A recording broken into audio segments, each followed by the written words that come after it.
अगर भारत चाह ले तो अरब देश ठप हो सकते हैं। देश में कुछ लोग इस बात से खुश हैं कि अरब देशों ने भारत को झुका दिया। वे इस बात से खुश हैं कि मोदी सरकार को अरब देशों की नाराज़गी झेलनी पड़ी है। वो बार बार ये तो बता रहे हैं कि भारत अरब देशों से नहीं उलझ सकता, क्योंकि तेल गैस वहीं से आता है, फॉरेन रेमिटेंस वहीं से आता है, इसलिए भारत को झुकना ही था। इन्हीं में से एक हैं असदुद्दीन ओवैसी। वो आजकल अपनी सभाओं में चटकारे लेकर अरब देशों की ताकत और उसके सामने भारत की मजबूरी का बखान कर रहे हैं। लेकिन बड़ा सवाल ये है कि मोदी ने ऐसा फैसला ले लिया है जिससे अरब देशों की हेकड़ी निकल गई है। 41,000 करोड़ रुपए का मोदी सरकार ने अरब देशों को झटका दे दिया है।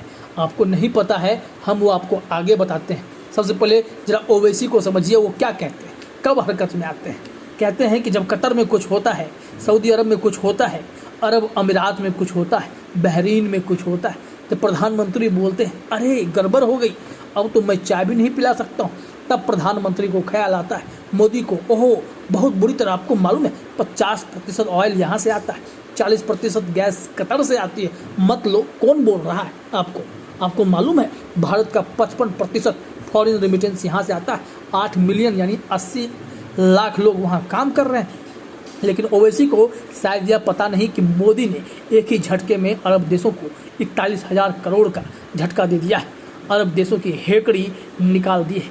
आइए जानते हैं मोदी सरकार ने ऐसा क्या किया है। सबसे पहली बात आपको बता दें कि विश्व पर्यावरण दिवस जब चल रहा था, उस वक्त विज्ञान भवन में मिट्टी बचाओ आंदोलन पर एक आयोजित कार्यक्रम में प्रधानमंत्री ने क्या कहा था। उन्होंने कहा, जलवायु परिवर्तन में भारत की भूमिका न के बराबर होने के बावजूद पर्यावरण की रक्षा के लिए भारत के प्रयास बहुआयामी रहे हैं। उन्होंने यह भी कहा कि विश्व के बड़े आधुनिक देश न केवल धरती के ज़्यादा से संसाधनों का दोहन कर रहे हैं, बल्कि उनके ज़्यादा कार्बन उत्सर्जन भी उन्हीं के खातों में जाता है। मोदी ने कहा, आपको ये जानकर भी गर्व की अनुभूति होनी चाहिए कि भारत इस लक्ष्य पर तय समय से 5 महीने पहले पहुँच गया है। किस लक्ष्य की बात कर रहे हैं वो जरा समझिए। प्रधानमंत्री ने कहा, भारत ने समय सीमा से 5 महीने पहले पेट्रोल में 10% इथेनॉल मिश्रण का लक्ष्य हासिल कर लिया है और इससे देश में करीब 27 लाख टन कार्बन उत्सर्जन कम हुआ तथा भारत को 41,000 करोड़ रुपए से ज़्यादा की विदेशी मुद्रा की बचत और पिछले 8 वर्षों में किसानों को 40,000 करोड़ रुपए से भी ज़्यादा की आय हुई है। प्रधानमंत्री ने यह भी कहा कि ये भारत के लिए बहुत बड़ी सफलता है।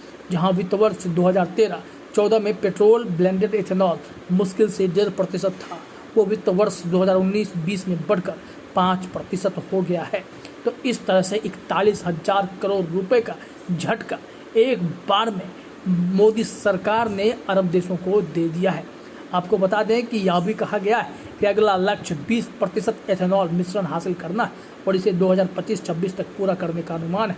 उसके बाद सीधे सी बात है कि 82,000 करोड़ रुपए की बचत शुद्ध होगी और जब तेल पर निर्भरता हमारा अरब देशों पर है वह भी कम हो जाएगा।